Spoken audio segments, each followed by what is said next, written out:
Hello hi नमस्ते भलरे थांतु समस्ते। आज डिसेम्बर 25 बड़ दिन आपण मानकु मो तरफ मेरी क्रिसमस। माछ को इंग्लिश रे कहती फिश, मु आपण मानकु करूची मिस। मो आगरु कहीं न करंतु विश, सेथि लगी आज को 8 दिन पूर्वरु मु आपण मानकु करूची विश नूतन वर्षर हार्दिक शुभेच्छा शुभकामना।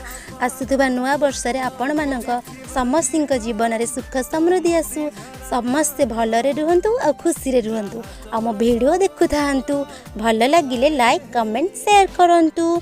आज क्रिसमस डे पई आपण घरे कौन बनी कमेंट रे निहाती कहतु। आज तो नॉन भेज हेनी, भेज से लगी मैं चिली कोबी बनई और चिली कोबी मोर बहुत ही पसंद आउ टेस्ट भी बहुत बढ़िया थिला। पूरा भोजी रे जेमती बना हुए एते सुंदर टेस्ट हम बोली मुझे केबे भी भाभी नथिली। Ta ta bye bye, love you all.